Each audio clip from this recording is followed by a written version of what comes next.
What up, Yerp? What's going on? It's your man, Mr. ID, representing the pinnacle downtown sector, Jersey City, as I always do. And I'm ready to round up the week with some of the top stories and pretty much just stuff that interests me, because that's really what this is all about. Entertaining myself. I have a few stories. Let's see if I could get this popping. Yes, Miss Madonna, who, as we all know by now, supposedly gave a tribute at the VMAs, the Video Music Awards for MTV, where she pretty much just spoke about herself, which is no surprise. I mean, how else they gonna get her there? How you think that, they, of course, they probably mentioned that it's gonna be a tribute for Aretha, and of course there's a teleprompter that you'll be reading off of, but she's not there to truly pay tribute to anyone except herself. I mean, the bitch walks around doing an accent from England, and she's from like Detroit or some shit. She's from America, in case you don't know. That's why her accent fluctuates in and out from whatever the hell she's trying to sound like to the normal American girl that she was born and raised as. So she basically went up there and spoke about herself, her life, her journey, and tried to tie it in by saying, hey, if it wasn't for Miss Aretha, none of this would have been possible, which I don't really know how she tied it into herself. She could have, if she had covered one of her songs maybe, or while she was coming up, Aretha Franklin gave her words of wisdom or some shit. But I doubt any of that happened. And if it did, she damn sure didn't talk about it.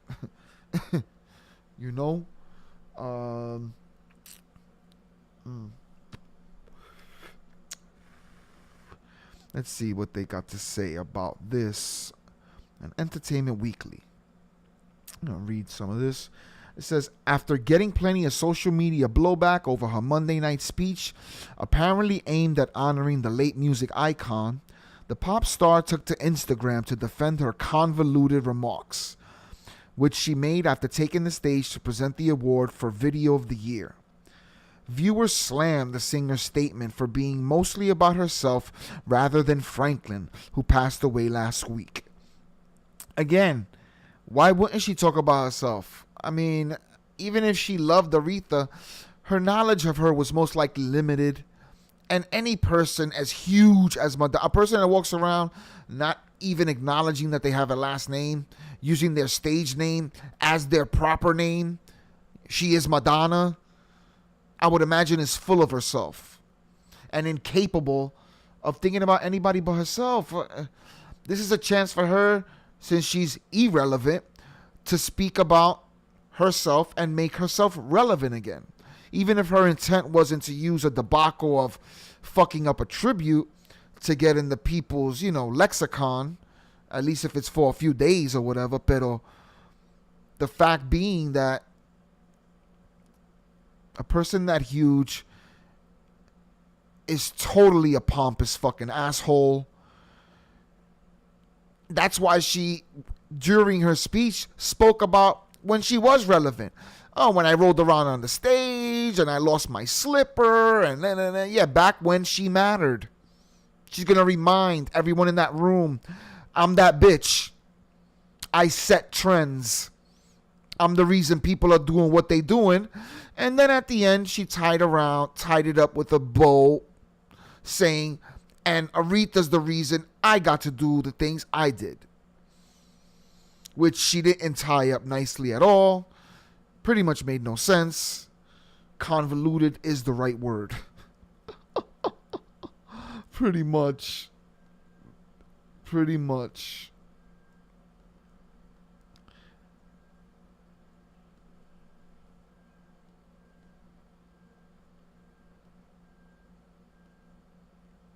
All right.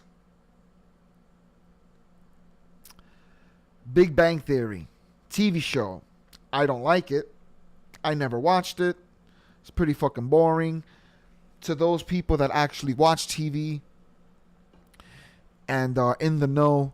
A lot of people hate on it, but it's been on for 12 seasons, so somebody's fucking watching it. And from what I understand, it had high fucking ratings. So all the people that talk shit about it on Twitter right now, y'all all happy that it's getting... I don't know why you're happy, because if you don't watch it, why would you even care? And somebody's watching it. You know, all y'all talking shit, y'all probably have watched an episode or two. I myself have watched none. Really, I've never watched a complete episode. I am, through osmosis, fully aware of the show. Like, I know the star of it, the guy wearing the Green Lantern shirt in this picture, Sheldon, his name. See, I know stuff. I know stuff. He's supposedly the reason that it's getting canceled. According to bleedingcool.com, The Big Bang Theory was canceled because Jim Parsons wanted to move on. He is the most famous one out of all of them. I mean, even though you got Mayim Bialik over on the end, right next to my head, actually, right here. She was on Blossom. She was on that very long time ago. That guy that's between Jim Parsons and Mayim Bialik, I don't know his name, but he was on Roseanne. And the girl in the center is super famous right now. She's in all types of commercials. She used to be in commercials with William Shatner. Now she pretty much does them on her own. I think they're Priceline commercials. I'm sure we all know what that is. But back to the story. I'm just going to read some like I always do and then move on. Yesterday, CBS announced that The Big Bang Theory, one of the biggest sitcoms of the modern age, would be ending after its 12th season, with the series finale airing in May 2019. There wasn't any specific reason cited, but the most agreed upon reason was scheduling. The core cast was receiving more than $1 million per episode, and the numbers would have been too much for CBS, considering the ratings have been going down. It sounds like that isn't quite the case. According to Entertainment Weekly, the real reason the show is ending is because Jim Parsons, who plays Dr. Sheldon Cooper and is probably the breakout star of the shows, decided that he was ready to leave. Since there isn't a show without Sheldon, he's popular enough to merit his own spinoff, it's not surprising that they decided to end the show instead of trying to go on without him. Entertainment Weekly reached out for comment from Parsons, but hasn't received one yet. Thus far, most of the cast has been pretty mum about the cancellation, but a few members have spoken up. Mayim Bialik, who joined the cast in season 4, posted on her official website, "Am I happy? Of course not. This has been my job since Melissa Rauch and I joined the cast as regulars in season 4. I love my job. I love my castmates. And I feel such an appreciation for our incredible crew, our brave writers, our entire staff, and our amazing fans. So many people are a part of our Big Bang family. This is hard. I love coming to work and pretending to be Amy. She's a riot. She's me and I am her. And soon she will not be mine to create." Mayim Bialik, I'm all over the place.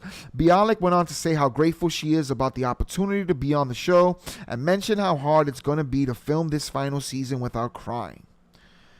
Being an actor is profoundly humbling, incredibly gratifying, and terribly complex. Being an employed actor on what is the #1 comedy in America is unbelievable. And the fact that so many people consider us a part of their lives and families is powerful. I don't take any of it for granted. And they have a bunch of quotes from Kelly Cuoco. I think that's the white girl. I mean, they're all fucking white. A mixed bag. The girl that does the Priceline commercials, I'm taking a big guess right there by saying that that's who she is. Kelly Cuoco. Sounds like it could be her. Of course, she put things on her Instagram. "This ride has been a dream come true and as life-changing as it gets. No matter when it was going to end, my heart would have always been broken in two. Drowning in tears, we promised to bring you the best season yet. To the fans, our crew, families, Chuck Lorre, Warner Brothers, CBS, and everyone who has supported us for so many years, thank you. We are going out with a bang. Whatever. I mean, they're just saying the company, they're towing the company line, saying how great and happy everybody was. I believe she dated the girl in the center of the picture with the blue dress, who I'm going to say is Kelly Cuoco. Dated the guy that used to work on Roseanne, who I don't know his name.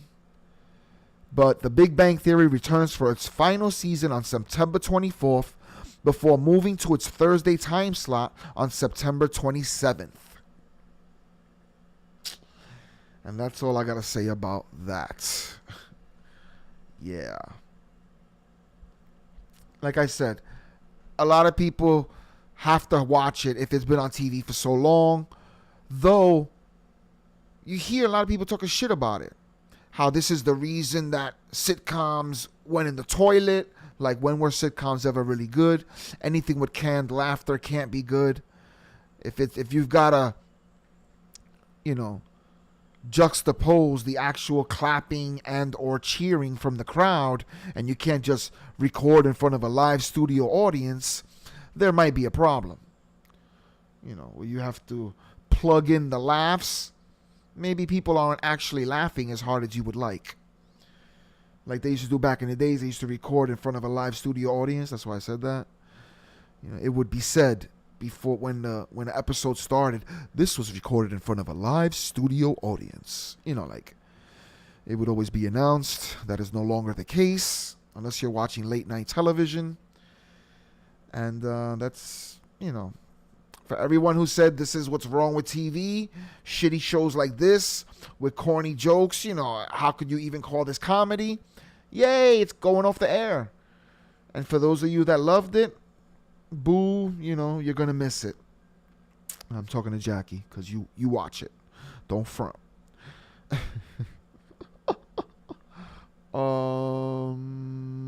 Don't got much to talk about, even though there was a lot of things that went on this week. But I'm going to end this session because it is the 23rd of August. Or maybe it's the 24th. Yeah, it's the 24th. But Super Nintendo is 27 years old today.